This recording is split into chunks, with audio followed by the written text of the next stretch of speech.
Lloyd एक ऐसा लड़का था जिसे बचपन से ही ये यकीन दिला दिया गया था कि वो बहुत कमज़ोर है, लेकिन सच ये था कि उसकी पावर इतनी डेंजरस थी कि असली हीरोज़ भी उसे देखकर शॉक हो जाते थे। मॉन्स्टर से भरे हुए जंगल में सर्वाइव करना, इम्पॉसिबल मैजिक को मास्टर करना और बिना किसी को पता चले पूरी टीम को कैरी करना, ये कोई नॉर्मल बात नहीं थी। लेकिन जब डीमंस ने पूरे किंगडम के खिलाफ एक खतरनाक साजिश रचना शुरू कर दिया, तब पहली बार उसकी असली ताकत दुनिया के सामने आने वाली थी। और बिलीव मी, इस फाइट में इसकी पावर देखकर आप भी हैरान रह जाएंगे। तो बिना किसी देरी के चलते हैं सीधा एनिमे के अंदर। डीमन लॉर्ड के खिलाफ हुई एक भयंकर जंग में एक पूरा गांव मिटा दिया गया। उसी तबाही के बीच लॉयड नाम का एक छोटा सा बच्चा था। उसकी आंखों में बसा हुआ डर और खौफ साफ बता रहा था कि उस छोटे से बच्चे ने कितना दर्द झेला है। जब एक औरत की नज़र उस पर पड़ती है और उस बर्बाद हुए गांव को देखकर वो गिल्ट से भर जाती है, क्योंकि वो जानती थी कि ये विनाश उसकी ही लापरवाही की वजह से हुआ है। अपनी गलती सुधारने के लिए वो लॉयड को देखती है और उसे अपने घर लेकर आती है और उसे एक नई जिंदगी देने का फैसला करती है। साथ ही वो उसे मैजिक की कला भी सिखाना शुरू कर देती है। और ऐसे ही हमारे प्यारे से लॉयड का पहला लेसन शुरू हो जाता है, जिसका नाम फ्लेम स्पेल होता है। वो पहले खुद स्पेल को डेमोन्स्ट्रेट करती है और फिर लॉयड से कहती है कि अगर वो खुद से स्पेल को कास्ट नहीं कर सका तो आज का डिनर उसे नहीं मिलेगा। हैरानी की बात तो ये थी कि रात होते होते लॉयड एक छोटी सी फ्लेम क्रिएट करने में कामयाब हो जाता है। लेकिन जब वो खुशी से अपने मास्टर को ये दिखाता है तो उसकी तारीफ करने की बजाय वो लड़की तो एक ही सांस में उसकी फ्लेम को बुझा देती है। अगले ही पल वो सिर्फ एक ही चुटकी बजाते हुए लॉयड के चारों तरफ आग की दीवार खड़ी कर देती है। फिर वो उसे डांटते हुए कहती है कि उसने स्पेल ठीक से नहीं किया। हालांकि क्योंकि लॉयड ने स्पेल सीख लिया था, इसलिए उसे डिनर करने की परमिशन भी मिल जाती है। अगले दिन उसकी मास्टर ट्रेनिंग का टॉपिक बदल देती है और लॉयड को वाटर मैजिक सिखाने लगती है। वो एक छोटा सा डेमोन्स्ट्रेशन देती है। अपने पैर जमीन पर घुमाकर वो पानी का एक छोटा सा फाउंटेन निकाल देती है। जब लॉयड की बारी आती है तो वो बस जमीन को हल्का सा गीला ही कर पाता है और अपनी इस अचीवमेंट से काफी खुश नजर आता है। लेकिन उसकी मास्टर तो बिल्कुल भी इंप्रेस नहीं होती। असली वाटर मैजिक कैसा होता है ये दिखाने के लिए वो लॉयड के ऊपर पानी का एक बहुत बड़ा, जिससे लॉयड पूरा भीग जाता है और हमें आखिरकार उसकी मास्टर का नाम पता चल जाता है। उसका नाम मर्लिन होता है और हमें ये दिखता है कि कैसे वक्त गुजरता रहता है और लॉयड लगातार नए स्पेल सीखने के लिए पूरी मेहनत करता है। जब भी वो किसी चीज में कम पड़ता है तो मर्लिन उसे सख्त सजा देने लगती है। लेकिन हैरानी की बात तो ये थी कि ये टफ मैटर्स काम कर रहे थे। जब सर्दी का मौसम आया तब लॉयड की मैजिक इतनी इंप्रूव हो चुकी थी कि वो बड़ी ही आसानी से मर्लिन की बर्फ से बनाई हुई मूर्ति भी क्रिएट कर देता है। ये एक प्यारा सा जेस्चर था और अंदर ही अंदर मर्लिन को ये पसंद भी आता है। लेकिन वो अपनी फीलिंग्स दिखाने वाली नहीं थी। इसके बजाय वो उस स्नो स्कल्पचर को कंट्रोल कर लेती है और उसी के जरिए वो लॉयड को पकड़ लेती है और फिर उस मूर्ति को कई गुना बड़ा बना देती है, जिससे लॉयड को ये पता चले कि आइस मैजिक पर असली मास्टरी का मतलब क्या होता है। पर हमें ये पता चलता है कि मर्लिन और लॉयड की ऐसी हरकतों के बावजूद अभी तक इन दोनों में एक बहुत ही मजबूत अंडरस्टैंडिंग बन चुकी है। और जैसे ही लॉयड खुद को बर्फ से बाहर निकालता है वो मर्लिन से कहता है कि वो अपने मैजिक पर और ज्यादा मेहनत करेगा। ये सुनकर मर्लिन अपना अप्रूवल भरी मुस्कान दे देती है। कुछ समय बाद एक सुबह मर्लिन अपने काउच पर पड़ी होती है। पिछली रात ज्यादा वाइन पीने की वजह से उसे हैंगओवर बहुत बुरा हो गया होता है। लॉयड उसका हालचाल पूछने आता है और पूछता है कि क्या वो भी ठीक है, लेकिन मर्लिन उसे झूठ नहीं बोलती और बता देती है कि उसकी हालत बहुत खराब है। लॉयड उसकी मदद करना चाहता था, इसलिए वो अपना हीलिंग मैजिक यूज कर उसका हैंगओवर दूर कर देता है। सिर्फ कुछ ही सेकंड में मर्लिन को काफी बेटर महसूस होने लगता है। वो सीधा बैठती है, लॉयड को गले लगाती है और उसका शुक्रिया अदा करती है। और अब जबकि वो नॉर्मल हो चुकी है तो वो दोबारा से अनाउंस कर देती है कि उनकी ट्रेनिंग दोबारा शुरू करने का वक्त आ गया है और बिना देरी किए लॉयड को बाहर घसीटते हुए ले जाती है। ऐसे ही एक महीना बीत जाता है। फिर एक दिन मर्लिन के पास एक किताब आती है जो उसे गहरी चिंता में डाल देती है। उसी वक्त लॉयड उसके कमरे के दरवाजा नॉक करता है और उसे डिनर के लिए बुलाने लगता है। मर्लिन जवाब देती है कि वो बस आ रही है और किताब को साइड में रख देती है, लेकिन गलती से वो किताब लॉयड के सामने ही गिर जाती है। लॉयड उसे उठाने के लिए झुकता है और जैसे ही उसके हाथ उस किताब को छूते हैं उसके दिमाग में एकदम बेपनाह ज्ञान आ जाता है। इतनी सारी जानकारी एक साथ आने की वजह से लॉयड तुरंत गिर जाता है। जब मर्लिन समझती है कि क्या हुआ है तो वो हैरान रह जाती है। लॉयड के अंदर द चोजन वन के सभी गुण मौजूद थे। फिलहाल वो उसे उठाकर बेड पर लेटा देती है और वो सोचने लगती है कि अगर सच में लॉयड वाकई प्रोफेसी वाला इंसान है तो उसे अपनी पुरानी गलतियां दोहराने नहीं देगी। और ऐसे ही बहुत ही सॉफ्टली वो लॉयड के माथे पर एक किस करती है और उस वक्त एक हल्का सा ग्लो वहां टिक जाता है, जिससे हमें ये पता चलता है कि मर्लिन ने लॉयड के ऊपर एक स्पेल कास्ट करी है। वो नहीं चाहती थी कि लॉयड अपनी पावर्स पर घमंड करने लगे, बिल्कुल उसी तरह जैसे कभी वो खुद कर बैठी थी। अगले दिन ट्रेनिंग फिर से शुरू होती है और इस बार मर्लिन लॉयड को व्हाइट मैजिक की प्रैक्टिस कराने लगती है और उसे जंगल लेकर जाती है और ये कहती है कि कैसे वो यहाँ के एक कच्चे फ्रूट को देखकर उसे अपने मैजिक से पकाकर उसे बहुत जूसी बना ले। और लॉयड ऐसा ही करता है, जिसे देखकर मर्लिन उसकी प्रोग्रेस की तारीफ करती है। हालांकि साथ ही वो उसे याद भी दिलाती है कि अभी सीखने के लिए बहुत कुछ बाकी है। फिर वो अपने हाथ एक पेड़ पर रखती है और व्हाइट मैजिक कास्ट करती है। अगले ही पल पूरा पेड़ हरियाली से भर उठता है और उस पेड़ में बहुत सारी लाइफ आ जाती है। उस रात मर्लिन लॉयड की पढ़ाई में मदद करती है और बताती है कि कैसे कुछ ऑर्क्स के पास एक रेयर मैजिक होता है जो मॉन्स्टर्स को कंट्रोल कर सकता है। पढ़ते पढ़ते लॉयड की नज़र एंशिएंट मैजिक की जिक्र पर पड़ती है, लेकिन जैसे ही वो इस बारे में सवाल करता है मर्लिन का चेहरा बदल जाता है और वो बहुत सख्ती से कहती है कि लॉयड को अभी एंशिएंट मैजिक के बारे में जानने की कोई ज़रूरत नहीं है। और ऐसे ही कुछ और दिन बीत जाते हैं और हमें दिखता है कि मर्लिन अपने यूजुअल तरीके से बहुत स्ट्रिक्टली लॉयड को चीज़ें सिखाने लगती है। अगला लेसन लॉयड का मैजिक स्टोन के बारे में सीखना होता है। मर्लिन बताती है कि ये स्टोन्स असल में माना के सॉलिड फॉर्म होते हैं और इनमें इतनी ज़्यादा पावर होती है कि ये आसपास की चीज़ों को मैजिक स्टोन में बदल सकते हैं, जिसे सुनकर लॉयड काफ़ी हैरान हो जाता है। और ऐसे ही करते कुछ और महीने गुजर जाते हैं। एक लेसन के दौरान मर्लिन लॉयड को जंगल के बहुत अंदर लेकर जाती है। वो उसके हाथ में एक नाइफ देती है और कहती है उसे एक हफ्ते तक जंगल में सर्वाइव करना होगा और बिना किसी की मदद के खुद घर का रास्ता ढूंढकर वापस आना होगा। लॉयड कुछ बोल ही नहीं पाता कि मर्लिन भागते हुए वहां से निकल जाती है और उसे अकेला छोड़ देती है। और ऐसे ही थोड़ी ही देर में पेड़ों के बीच से एक बहुत ही बड़ा भेड़िया निकलता है और लॉयड पर हमला कर देता है। लॉयड अपनी जान बचाकर वहां से भागने की कोशिश करता है और आखिरी में एक पेड़ पर चढ़कर बचने की कोशिश करता है। और बचते हुए उसे यही लग रहा होता है कि कैसे वो एक वाइट मेज है, जिसका मतलब यह है कि उसके पास इतनी ताकत नहीं है कि वो ऐसे दरिंदे को हरा सके। इसीलिए उसके पास सबसे अच्छा ऑप्शन है कि वो बिना और मॉन्स्टर्स को टकराए घर पहुंचे। लेकिन जब वो मैजिक से अपने आसपास का एरिया स्कैन करता है और सही रास्ता ढूंढने की कोशिश करता है तो उसे एहसास होता है कि दरअसल वो कितना दूर भटक चुका है। अब उसके आसपास कोई भी रास्ता नहीं है। इसलिए वो संभाल संभाल कर जंगल के अंदर गुजारा शुरू करता है और जब रात होती है तो आराम करने की बजाय अपनी स्पेल्स की पढ़ाई करना शुरू करता है। उन्हें और बेटर बनाने की कोशिश करता है। दिन इसी तरह गुजरते हैं। फिर एक वक्त आता है जब लॉयड के पैर के नीचे एक डाली टूट जाती है और उसी चीज की आवाज एक विशाल मकड़ी को उसकी लोकेशन बता देती है। डर के मारे उसका दिल जोर जोर से धड़कने लगता है और वो उल्टे डायरेक्शन में दौड़ पड़ता है। साथ ही मॉन्स्टर से बचने के लिए वो अपने पास स्पीड स्पेल भी लगा देता है। और हमें ये दिखता है कि कैसे उसकी इतनी लंबी जर्नी के बाद वो बहुत थका हारा आखिरकार सुरक्षित घर तक पहुंच जाता है। लेकिन घर पहुंचते ही दरवाजे के पास ही वो थकान के मारे गिर पड़ता है। जब मर्लिन उसे देखती है तो वो सच में उस पर गर्व महसूस करती है। अकेले वापस लौटकर लॉयड ने अपनी हिम्मत और जज्बे को साबित कर दिया है। कुछ और साल बीत जाते हैं।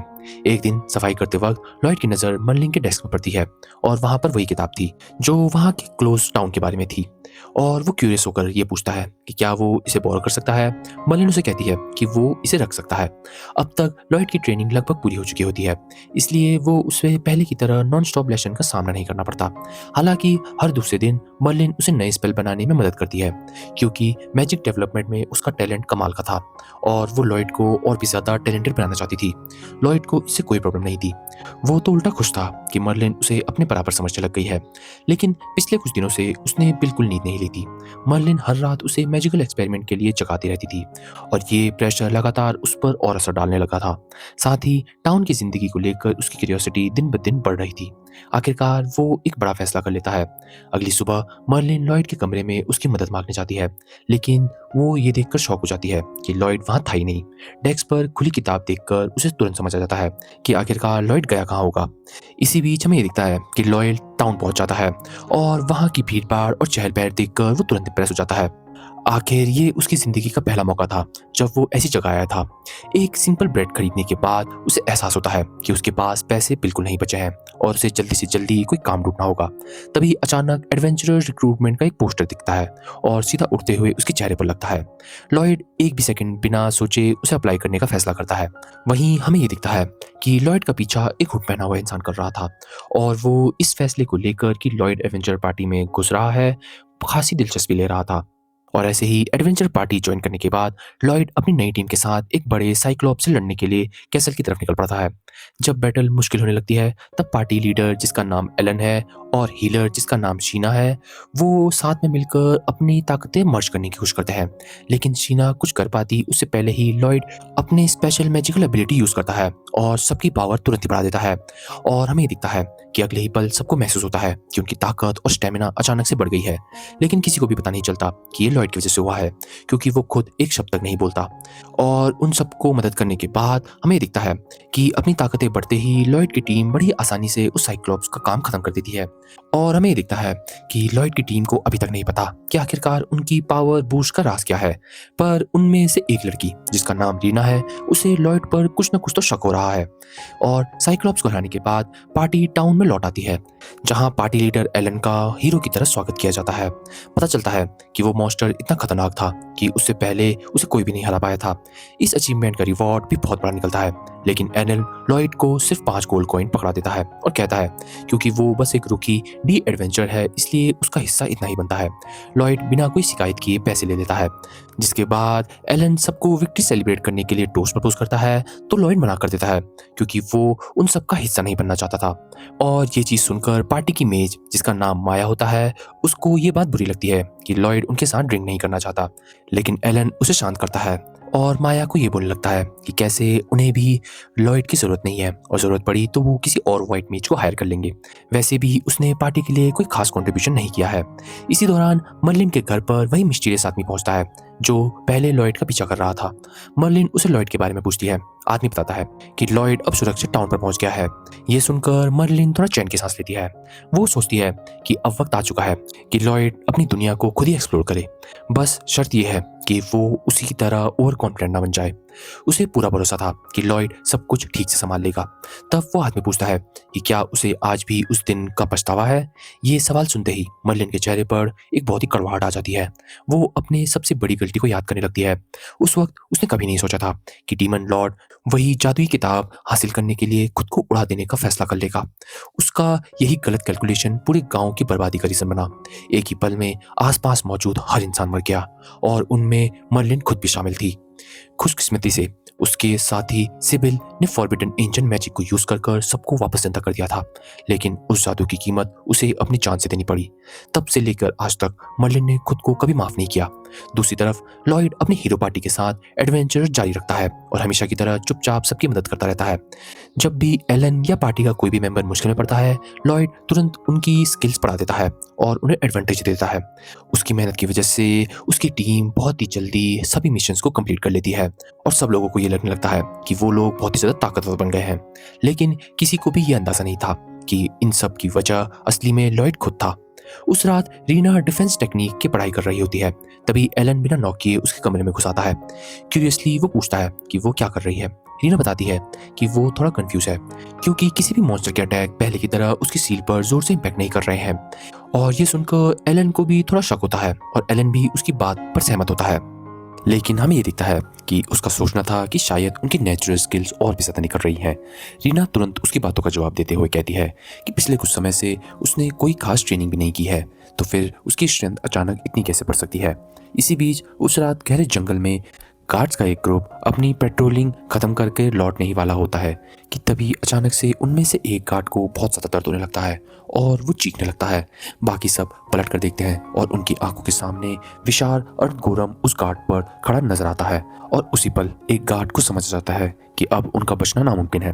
अगली सुबह गार्ड कैप्टन सीधा एलन के पास पहुंचता है और उससे मदद की रिक्वेस्ट करता है। वो बताता है कि कल रात पेट्रोल पर गए हुए गार्ड्स बहुत बेरहमी से मार दिए गए हैं। ये सुनते ही एलन बिना सोचे समझे मदद के लिए हाँ कर देता है क्योंकि उसके हिसाब से एक गोलम को हराना कोई मुश्किल काम नहीं होना चाहिए। उसी दोपहर लॉयड के ट्रेसिंग मैजिक की मदद से पूरी पार्टी अर्थ गोलम का पीछा करते हुए एक वाटरफॉल के पीछे छुपी हुई केव तक पहुंच जाती है। लॉयड लगातार मैजिक सपोर्ट देता रहता है और इसी वजह से वो स्टोन मॉन्स्टर को काफ़ी आसानी से हैंडल कर लेते हैं। लेकिन तभी एक डीमन उनके ऊपर गिरते हुए पत्थरों से एक और गोलम समन कर देता है। जिससे सबको दोबारा बैटल में उतरना पड़ता है। लॉयड ध्यान से उस डीमन को ऑब्जर्व करता है और नोटिस करता है कि वो एक ऐसे स्टाफ को यूज कर रहा है जिसमें एक मैजिक स्टोन लगा हुआ है। लॉयड अच्छी तरीके से जानता था कि मैजिक स्टोन कितने खतरनाक हो सकते हैं, इसलिए उसे तुरंत समझ आ जाता है कि अगर उसने जल्दी कुछ नहीं किया तो सिचुएशन कंट्रोल से बाहर निकल सकती है। वो एक प्रिसीजन स्पेल कास्ट करता है और उनकी एक साथी लुलु को कमांड देता है कि वो डीमन पर तीर चलाए। लॉयड का अचानक ऑर्डर सुनकर लुलु एक पल के लिए हिचकिचाती है, लेकिन फिर उसकी बात मान लेती है। और हैरानी की बात तो ये थी कि उसका तीर सीधा डीमन को जा लगता है और इसके तुरंत बाद लॉयड मिया को कहता है कि वो उस स्टाफ को टेलीपोर्ट कर उसके पास भेज दे। जैसे ही स्टाफ उसके हाथ में आता है, लॉयड बिना वक्त गवाए उसकी मैजिक को सील कर देता है। दूसरी तरफ एलन को यह बात पसंद नहीं आ रही है कि लॉयड लगातार सॉर्टर दे रहा है, जबकि लीडर वो खुद है। चिढ़कर एलन अथॉरिटी वापस दिखाने के लिए सीधा गोलम पर फाइनल अटैक करने दौड़ पड़ता है, लेकिन लॉयड उसे मरने नहीं देना चाहता, इसलिए वो अपनी स्पीड को मैजिक से इनहांस करता हुआ बिल्कुल आखिरी पल में एलन को धक्का देकर साइड में मार देता है, जिसकी वजह से आखिरकार एलन गोलम के जानलेवा अटैक से बच जाता है। लेकिन हमें ये दिखता है कि लॉयड का शुक्रिया अदा करने की बजाय एलन उल्टा उस पर चिल्लाने लगता है और उसे बीच में दखल देने ना बोलता है, ये इग्नोर करते हुए कि लॉयड ने अभी अभी उसकी जान बचाई है। एलन फिर आगे बढ़ता है और कॉलम को फाइनल ब्रो देखकर खत्म कर देता है। जब सब लोग टाउन वापस लौटते हैं तब भी एलन का गुस्सा शांत नहीं होता। इसी गुस्से में वो लॉयड को पार्टी से बाहर निकाल देता है और वो कहता है कि कैसे लॉयड एक न्यूसेंस ही था। और हमें ये दिखता है कि एलन उस पर इल्ज़ाम भी लगाता है कि वो असली में इस टीम का हिस्सा कभी बना ही नहीं और उसने कुछ कंट्रीब्यूट ही नहीं किया। और क्योंकि लॉयड ने सालों तक मर्लिन से यही सुना था कि उसकी एबिलिटी बेकार है, इसलिए वो बिना कुछ सोचे समझे ये मान लेता है कि उसकी गलती होगी। वो बिना बहस किए पार्टी से निकलना एक्सेप्ट कर लेता है। अगले 3 दिन तक लॉयड किसी नई पार्टी को ज्वाइन करने की कोशिश करता रहता है, लेकिन ये काम सोच से बहुत ज़्यादा मुश्किल होता है। ज़्यादातर पार्टीज के पास वाइट मेज पहले से मौजूद था, जिस चीज़ को देखकर लॉयड की हालत थोड़ा ख़राब हो रही थी। लेकिन उसकी किस्मत तब काम आई जब एक दिन गिल्ड की रिसेप्शनिस्ट पे एक डेस्परेट लड़की एक वाइट मेज की तलाश के लिए आई और उसे डिमांड करने लग गई। उसी वक्त रिसेप्शनिस्ट ने लॉयड की तरफ इशारा कर दिया और जैसे ही उस लड़की की नज़र लॉयड पर पड़ी, हमें ये दिखता है कि वो उसे तुरंत घसीटकर अपने साथ लेकर अपने पार्टी में ज्वाइन कराने लेकर गई। और ऐसे ही आखिरकार लॉयड को भी अपनी नई पार्टी मिल गई। हमें कुछ देर बाद सबका इंट्रोडक्शन मिलता है, जहाँ पर लॉयड सबको अपना इंट्रोडक्शन करवाता है और हमें आखिरकार उस लड़की का नाम भी पता चल जाता है। उस लड़की का नाम यूई होता है। यूई लॉयड को लेकर बहुत ज़्यादा एक्साइटेड होती है और उसके टीममेट हैरान रह जाते हैं कि वो इतनी जल्दी वापस कैसे आ गई। उन्हें पूरा यकीन था कि इतना जल्दी एक नया वाइट मेज ढूंढना लगभग नामुमकिन था, इसलिए वो सोच रहे थे कि यूई खाली हाथ ही लौटी होगी। लेकिन फिर यूई सबको सरप्राइज कर देती है और लॉयड की तरफ इशारा करते हुए ये अनाउंस करती है कि यही है उनके पार्टी का नया वाइट मेज। प्रॉब्लम बस इतनी थी कि उसने ये बात लॉयड को कभी बताई नहीं थी। लॉयड ने अभी तक ज्वाइन करने के लिए हाँ नहीं कहा था। पार्टी के बाकी लोगों को भी ये लगता है कि ये सब कुछ ज़्यादा ही अच्छा लग रहा है। वो यू से कहते हैं कि शायद उन्हें वो क्वेस्ट कैंसिल कर देनी चाहिए जो वो लेने वाले थे, क्योंकि वाइट मेज के बिना उसे कंप्लीट करना इम्पॉसिबल होगा। और वैसे भी किसी को नहीं पता कि क्या लॉयड सच में उनके पुराने वाइट मेज क्लम की जगह ले सकता है। सब लोग इस बात पर सहमत होते हैं और अपनी करंट कंडीशन में क्वेस्ट लेना बहुत डेंजरस समझते हैं, लेकिन यूई पीछे हटना इसे मना कर देती है। उनका क्लाइंट उन पर भरोसा कर रहा है और वो सच में उसकी मदद करना चाहती थी। लॉयड पूरी सिचुएशन नहीं समझ पा रहा है, लेकिन उसे इतना ज़रूर समझ आ गया है कि ये क्वेस्ट बहुत इंपॉर्टेंट है, इसलिए वो सजेस्ट करता है कि वो मिशन किसी और को पार्टी को ले लेना चाहिए। लेकिन उसे बताया जाता है कि और कोई पार्टी अवेलेबल नहीं है। ये एक ए रैंक क्वेस्ट है जिसे सिर्फ ए रैंक या उससे ऊपर की पार्टी से एक्सेप्ट कर सकते हैं। पर बदकिस्मती से सारे ए रैंक पार्टीज किसी न किसी मिशन से कैपिटल के बाहर चले गए हैं। यूई की पार्टी टेक्निकली एस रैंक की थी, इसलिए वो इस क्वेस्ट के लिए क्वालिफाई करते हैं, लेकिन उनके रेगुलर वाइट मेज के बिना ये मिशन बहुत ज़्यादा मुश्किल होने वाला है। सबसे बड़ी दिक्कत ये थी कि गिल्ड के रूल के मुताबिक पार्टी सिर्फ ओनली रजिस्टर्ड ऑफिशियल मेंबर के साथ काम कर सकती थी, इसलिए वो टेम्परेरी बेसिस पर किसी और ग्रुप के वाइट मेज नहीं ले सकते थे और इतने कम वक्त पर एक स्किल वाइट मेज ढूंढना लगभग नामुमकिन था। लॉयड दिल से उनकी मदद करना चाहता है, लेकिन उसे लगता है कि वो इतना पावरफुल नहीं है जो एस रैंक पार्टी के काम आ सके, जिसके बाद वो अपनी कन्फ्यूजन जाहिर करता है। लेकिन हमें ये दिखता है कि यूई तो उससे बोलने से पहले ही पूरे कॉन्फिडेंस के साथ ये कह देती है जब तक लॉयड उनके साथ है सब कुछ ठीक हो जाएगा। इसके बाद वो लॉयड को ऑफिशियली पार्टी में शामिल करने के लिए पहला स्किल टेस्ट करने के लिए उसे एक खुले मैदान की तरफ लेकर जाती है। मज़ेदार बात तो ये थी कि लॉयड ने अभी तक किसी भी चीज़ के लिए हाँ नहीं भरी थी, लेकिन फिर भी उससे सब टेस्ट लिए जा रहे थे। मैदान में पहुंचकर यूई लॉयड से कहती है कि वो अपनी एबिलिटीज़ दिखाए, लेकिन लॉयड को तो डर था कि कहीं उसकी पावर उनके एक्सपेक्टेशन से कम ना निकले, खासकर इसलिए क्योंकि ये लोग उसके मास्टर की तरह एस रैंक थे। तभी यूई की टीम में से एक मेंबर जिसका नाम टैगस था वो आगे बढ़ता है और यूई से कहता है कि बिना वार्निंग के लॉयड पर इतना प्रेशर डालना ठीक नहीं है। अगर वो उसका टेस्ट लेना चाहती है तो कम से कम ये तो क्लियर कर दे कि उसे कौन सी स्पेल यूज़ करनी है। टैगस की बात काफ़ी रीजनेबल थी, इसलिए यूई लॉयड की तरफ मुड़कर कहती है कि वो पूरी पार्टी पर अपना इनहेंसमेंट मैजिक कास्ट करे। ये सुनकर लॉयड हैरान रह जाता है। उसके लिए ये टास्क तो बहुत सिंपल लग रहा था और उसे समझ नहीं आता कि एस रैंक ट्रायल के लिए इतनी बेसिक चीज़ क्यों मांग रही है। अपनी कन्फ्यूजन दूर करने के लिए वो यूई से पूछता है कि क्या वो सिर्फ सब लोगों को और ताकतवर बनाना चाहती है। यूई हाँ कहती है, लेकिन एक शर्त के साथ, लॉयड को एक ही वक्त में सब पर स्पेल कास्ट करनी होगी। ये सुनकर लॉयड और भी ज़्यादा कंफ्यूज हो जाता है, क्योंकि वो पहले भी लोगों पर एक ही साथ अपनी इनहेंसमेंट मैजिक यूज़ करता था और उसके लिए ये मुश्किल काम बिल्कुल भी नहीं था। उसके नज़रिए से देखा जाए तो ये चैलेंज था ही नहीं, इसलिए वो सोचने लगता है कि शायद कोई हिडन कंडीशन होगी। लेकिन सच बताएं तो ऐसा कुछ भी नहीं था। यूई तो सच में उसे इनहांसमेंट मैजिक कास्ट करवाना चाहती थी। सच तो ये था कि उन्हें ये शक था कि शायद लॉयड इतना सिंपल काम भी नहीं कर पाएगा। जब वो उसे पूछती है कि क्या वो ये सब कर सकता है तो लॉयड हाँ बोल देता है। हालांकि उसके दिमाग में अभी भी ये सवाल चल रहा था कि ये टेस्ट इतना आसान क्यों है। वो अपना स्टाफ समन करता है और अपनी इनहांसमेंट स्पेल कास्ट करना शुरू कर देता है।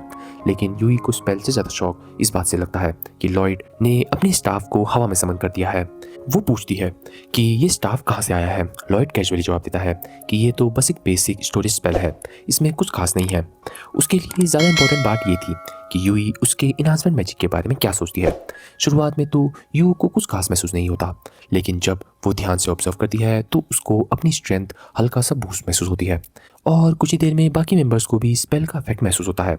हालांकि इसमें कुछ अलग था जो नॉर्मल इनहांसमेंट मैजिक से काफ़ी डिफरेंट लग रहा था। स्पेल को टेस्ट करने के लिए यूई अपनी तलवार निकालती है और आराम से एक पेड़ पर वार करती है, लेकिन अगले ही पल उसकी आंखें खुली की खुली रह जाती हैं क्योंकि उसकी तलवार एक ही स्ट्राइक में पेड़ को बीच से काट देती है। यूई डिसबिलीव में उस पेड़ को देखते रह जाती है, जबकि लॉयड को ये रिजल्ट बिल्कुल नॉर्मल लग रहा था। यूई और उसकी टीम को लग रहा था कि लॉयड सिर्फ इनहांसमेंट मैजिक यूज़ करेगा, लेकिन लॉयड तो ये बहुत बेसिक मानता था, इसलिए वो उसके साथ फिजिकल इनहेंसमेंट, डिफेंस, स्पीड और हेल्थ भी एक्स्ट्रा बढ़ा देता है। ये देखकर पूरी पार्टी का दिमाग हिल जाता है। सब लोग शौक में वहीं जम जाते हैं और लॉयड को घूरते रहते हैं। लॉयड उनकी खामोशी को गलत समझ लेता है और सोचता है कि शायद वो टेस्ट में फेल हो गया है। वो माफ़ी मांगते हुए कहता है कि उसने सबका वक्त बर्बाद किया। उसके हिसाब से कोई भी उस जैसे वाइट मेज को अपनी पार्टी में रखकर अपनी पार्टी की बेइज्जती कराना नहीं चाहेगा। जैसे ही वो जाने के लिए मुड़ता है, यूई तुरंत उसे रोक देती है। इतनी ज़बरदस्त एबिलिटीज़ वाले इंसान को कोई भी किसी हाल में कैसे जाने दे सकता है। और सच कहें तो अब उसकी क्यूरियोसिटी काफ़ी बढ़ चुकी थी। वो लॉयड से कुछ सवाल पूछना शुरू करती है और इसी दौरान उसे पता चलता है कि लॉयड पहले हीरो पार्टी का मेंबर हुआ करता था। ये सुनकर यूई काफ़ी हैरान हो जाती है, क्योंकि हीरो पार्टी पूरे किंगडम में बहुत ज़्यादा मशहूर थी। लेकिन लॉयड बताता है कि उसे पार्टी से इसलिए निकाल दिया गया क्योंकि सबको लगता था कि उसके पास ताकत की कमी है, इसलिए वो मानता था कि उसे कोई खास वैल्यू नहीं देगा। टैगस और बाकी मेंबर्स उसकी बातें सुनकर यकीन नहीं कर पाते। वो कहते हैं कि आज तक उन्होंने किसी को भी इतने सारे इनहेंसमेंट स्किल एक साथ यूज़ करता हुआ नहीं देखा है। लेकिन लॉयड फिर भी इंसिस्ट करता है कि दुनिया में उससे कई ज़्यादा पावरफुल लोग मौजूद हैं। वो तो यूई लोगों को ये भी सजेस्ट करता है कि उन्हें अपना पुराना वाइट मेज वापस लेकर आना चाहिए। लेकिन यू की पार्टी ये चीज़ अपोज करती है और बोलती है कि ये पॉसिबल नहीं था, क्योंकि उनका वाइट मेज क्लम की छोटी बहन एक बहुत ही सीरियस बीमारी से जूझ रही है। वो लोग बताते हैं कि कैसे कुछ समय पहले तक क्लम अपने मिशंस और अपनी बहन की दोनों साथ में देखभाल कर रहा था, लेकिन ये जिम्मेदारी उस पर इतनी भारी पड़ने लगी कि बैटल के दौरान उसका फोकस टूटने लगा और आखिरकार इसी वजह से उसने पार्टी को छोड़ने का फैसला किया। सब लोग जानते थे कि क्लम ने सिर्फ पार्टी इसलिए छोड़ी ताकि वो किसी के लिए बोझ न बन जाए। हालांकि कोई भी उसे जाने नहीं देना चाहता था, फिर भी सबने उसका फैसले का सम्मान किया। इसी वजह से वो लोग एक नई वाइट मेज की तलाश में थे। आमतौर पर वो बिना वाइट मेज के भी क्वेस्ट कर सकते थे, लेकिन एक प्रॉपर हाई रैंक मिशन पर सबका होना बहुत ज़रूरी है। लॉयड को साफ नज़र आ रहा था कि पूरी पार्टी क्लम की कितनी परवाह करती है और वो सोचता है कि अगर मुमकिन हो तो वो उसकी मदद करना चाहता है। इसलिए वो पूछता है कि क्लम की बहन को आखिर हुआ क्या है। यूई पूरी तरह श्योर नहीं थी, लेकिन उसे इतना पता था कि उसकी बहन का शरीर धीरे धीरे मैजिक स्टोन में ट्रांसफर होता जा रहा है। ये सुनकर लॉयड को याद आता है कि उसने ये पढ़ा था कि मैजिक स्टोन अपने आसपास की चीज़ों को भी ट्रांसफॉर्म कर सकता है और वो काफ़ी समय से इस इफेक्ट को रिवर्स करने के तरीके पर रिसर्च कर रहा था। उसे लगता है कि शायद उसके पास इसका सॉल्यूशन हो सकता है, इसलिए वो यू से रिक्वेस्ट करता है कि उसे क्लम के घर लेकर जाए। कुछ ही देर बाद सब लोग वहाँ पहुँच जाते हैं। दरवाज़ा खोलते ही क्लम यूई लोगों को देखकर थोड़ा हैरान हो जाता है, लेकिन फिर भी वो उन्हें अंदर बुलाता है और हमें ये दिखता है कि लॉयड थोड़ा हिचकिचाता है क्योंकि उसे लगता है कि उसका अगला सवाल थोड़ा इनसेंसिटिव लग सकता है, लेकिन सिचुएशन समझाने के लिए उसे पूरी सच्चाई जानना ज़रूरी था। इसलिए वो पूछता है कि क्लम की बहन आखिर इस बीमारी का शिकार कैसे हुई। पर हमें दिखता है कि क्लम उसकी बात का बुरा नहीं मानती, बल्कि उसे पूरी कहानी बताने लगती है। वो बताती है कि कैसे वो और उसकी बहन काफ़ी सालों तक साथ में एडवेंचरिंग पार्टनर थी, लेकिन एक मिशन ने सब कुछ बदल दिया। उस मिशन के दौरान क्लम की बहन, जिसका नाम सिल्विया था, बुरी तरीके से इंजर्ड हो गई और कोमा में चली गई। तब से लेके आज तक वो होश में नहीं आई है। यूं ही पूछती है कि क्या सिल्विया पर किसी मॉन्स्टर ने हमला किया था, लेकिन क्लम कहती है कि उसे खुद नहीं पता था। जब उसने सिल्विया को ऐसी हालत में ढूंढा था तब वो पहले से ही बेहोश थी। जब लॉयड उसके सिम्टम्स के बारे में और डिटेल पूछता है तो क्लम कहती है कि समझाना मुश्किल होगा, इससे बेटर होगा कि वो खुद जाकर सिल्विया की हालत देखे। और इतना कहकर वो यूई और लॉयड को सिल्विया के बेडरूम के दरवाजे तक लेकर जाती है, लेकिन अंदर जाने से पहले उन्हें मेंटली प्रिपेयर रहने की वार्निंग भी देती है। उसके मुताबिक जो नजर आने वाला है वो काफ़ी डेंजरस होगा, उसके लिए शायद वो तैयार नहीं होंगे। जैसे ही क्लम दरवाज़ा खुलती है, लॉयड और यूई का चेहरा बहुत ही ज़्यादा शॉक में चले जाता है। कमरे में से एक अजीब और बेहद अनप्लीजेंट मारा निकल रहा होता है और वो सब सिल्विया के शरीर से आ रहा होता है। क्लम धीरे से उसके ऊपर पड़ी हुई चादर हटाती है, जिसके बाद हमें ये दिखता है कि सिल्विया के हाथ और पैर ट्रांसफॉर्म होना शुरू हो चुके हैं। लॉयड के लिए ये पहली बार था जब उसने किसी इंसान पर मैजिक स्टोन का ऐसा असर देखा था, और उसकी हालत देखकर वो सन्न रह जाता है। सिल्विया का ट्रांसफॉर्मेशन सोच से भी ज़्यादा भयंकर दिख रहा है। किसी वजह से सिल्विया का माना पूरी तरीके से अनस्टेबल हो चुका है और धीरे धीरे उसका शरीर मैजिक स्टोन में बदल रहा है, और ये प्रोसेस इस तरीके से चलती रह रही है तो सिर्फ वक्त की बात है जब वो पूरा ट्रांसफॉर्म हो जाएगी। लॉयड क्लम से कहता है कि वो सिल्विया को थोड़ा ध्यान से देखना चाहता है, क्योंकि उसके पास एक आइडिया है। अगर उसकी हाइपोथेसिस सही निकली तो शायद वो सिल्विया को क्योर भी कर सकता है। ये सुनकर क्लम को यकीन करना मुश्किल होता है। आखिर जब देश के सबसे बड़े हीलर्स उसकी बहन को ठीक नहीं कर पाए तो लॉयड कैसे ही कर सकता है। लेकिन लॉयड शांत रहते हुए समझाता है कि सिल्विया की कंडीशन शायद एक बहुत ही हाई प्योरिटी मैजिक स्टोन के कांटेक्ट में आने की वजह से हुई है। फिर वो क्लम से पूछता है कि क्या केव में सिल्विया इंजर्ड हुई थी, क्या वहाँ पर माना कॉन्सेंट्रेशन बहुत ज़्यादा था। क्लम तुरंत हाँ में जवाब देती है। दरअसल उस दिन क्वेस्ट में उन्हें मेन क्वेस्ट ये मिली थी कि उन्हें मैजिक स्टोन कलेक्ट करने हैं, इसलिए बहुत मुमकिन था कि उस इंसिडेंट का कनेक्शन इसी से हो। लॉयड फिर पूछता है कि सिल्विया को चोट कहाँ लगी थी। क्लम उस जगह की तरफ इशारा करती है और वो चोट देखकर लॉयड का शक यकीन में बदल जाता है। कहीं ना कहीं एक मैजिक स्टोन उस कट के जरिए सिल्विया के शरीर के अंदर घुस गया होगा, और उसी मैजिक स्टोन के माना ने अब उसके शरीर को ट्रांसफॉर्म करना शुरू कर दिया है। अब तक लॉयड की हार्ट डिसेक्शन बिल्कुल सही हो रही थी। ये देखकर यूई क्लम से कहती है कि लॉयड पर भरोसा करना चाहिए और उसे सिल्विया की जान बचाने का मौका देना चाहिए। जिसके बाद लॉयड अपनी तैयारियां शुरू कर देता है। तैयारियां पूरी होने के बाद लॉयड एक ऐसी स्पेल कास्ट करना शुरू करता है जो सिल्विया के शरीर से माना एक्सट्रैक्ट कर सके। ये प्रोसेस उसके लिए बहुत एग्जॉस्टिंग था। उसे याद था कि करप्टेड माना की लहरें लगातार एब्जॉर्ब करनी पड़ सकती हैं। सिल्विया की पूरी कंडीशन की जड़ उसका अनकंट्रोलेबल माना है, जो मैजिक स्टोन के कांटेक्ट में आने के बाद से शुरू हुआ है। उसके वापस नॉर्मल करने के लिए लॉयड को उसके शरीर से लगभग सारा बेकार माना निकालना पड़ेगा, लेकिन उसी के साथ इसका भी ध्यान देना पड़ेगा कि माना ज़्यादा निकालने की वजह से सिल्विया की जान न चले जाए। इसी तरीके से वो एक रिस्की प्लान बनाता है। वो उसका माना ड्रेन भी करेगा, साथ ही उसे हील भी करता रहेगा। लॉयड तुरंत दोनों स्पेल कास्ट करना शुरू कर देता है। क्लम नोटिस करती है कि जो हीलिंग स्पेल लॉयड के यूज़ कर रहा है वो उसने पहले कभी नहीं देखे है, इसलिए वो पूछती है कि क्या इस स्पेल में कुछ अलग है। लॉयड बताता है कि जो एक्स्ट्रा माना सिल्विया के शरीर से निकल रहा है उसका भी कुछ करना ज़रूरी है, इसलिए वो उस एक्सेस एनर्जी को ख़त्म करने के लिए हीलिंग स्पेल का एक वीकर वर्जन भी यूज़ कर रहा है। हालांकि उस बेसिक वर्जन को कास्ट करने में भी बहुत माना लगता है। यूई वाइट मेज वाली टर्मिनोलॉजी से ज़्यादा फेमिलियर नहीं थी, इसलिए वो क्लम से पूछती है कि क्या लॉयड जो कर रहा है वो वाकई इतना इंप्रेसिव है। लेकिन हमें दिखता है कि शायद इंप्रेसिव शब्द भी लॉयड के काम को डिस्क्राइब नहीं कर सकता। वो एक ऐसी स्पेल यूज़ कर रहा था जो उसने खुद डिज़ाइन किया था। सिर्फ इतना ही नहीं, वो एक साथ दो अलग तरीके से मैजिक भी कास्ट कर रहा था, जो अपने आप में बहुत ही बड़ी बात है। और सबसे ज़्यादा हैरानी वाली बात तो ये थी कि उसकी विल पावर किसी भी नॉर्मल इंसान से बहुत ज़्यादा मजबूत थी। जैसे जैसे लॉयड हीलिंग जारी रखता है, सिल्विया के शरीर पर हुआ मैजिक स्टोन ट्रांसफॉर्मेशन धीरे धीरे रिवर्स होने लगता है, और जब आखिरकार वो प्रोसेस खत्म करता है तब तक सिल्विया का शरीर पूरी तरीके से नॉर्मल हो चुका होता है। और इस मिरेकल को अंजाम देने के बाद लॉयड की सारी ताकत निकल जाती है। वो बुरी तरीके से थक जाता है। कुछ देर बाद सिल्विया धीरे धीरे अपनी आंखें खोलती है और होश में आ जाती है। ये देखते ही क्लम की आंखों से आंसू आ जाते हैं। अपनी छोटी बहन को इतने सालों बाद होश में आता हुआ देखकर वो इमोशन से भर जाती है। वो लॉयड और यूई दोनों का दिल से शुक्रिया अदा करती है। देखकर लॉयड भी काफ़ी खुश होता है। और ऐसे ही जब सिल्विया पूरी तरीके से रिकवर हो जाती है तब क्लम एक फैसला करती है कि वो दोबारा अपनी बहन के साथ एडवेंचरिंग करेगी। यूई ये सुनकर थोड़ा दुखी होती है क्योंकि इसका मतलब ये था कि क्लम अब उसकी पार्टी में वापस नहीं आएगी। फिर भी वो उसके फैसले का सम्मान करती है। वो हॉलवे में जाकर उसे अलविदा करती है। जब लॉयड भी वहाँ से जाने लगता है तब क्लम उसे रोकती है और उसे रिक्वेस्ट करती है कि वो उसकी जगह पार्टी का ख्याल रखे। लॉयड तुरंत जवाब देता है कि वो अभी ऑफिशियल उनका पार्टी का मेंबर भी नहीं है।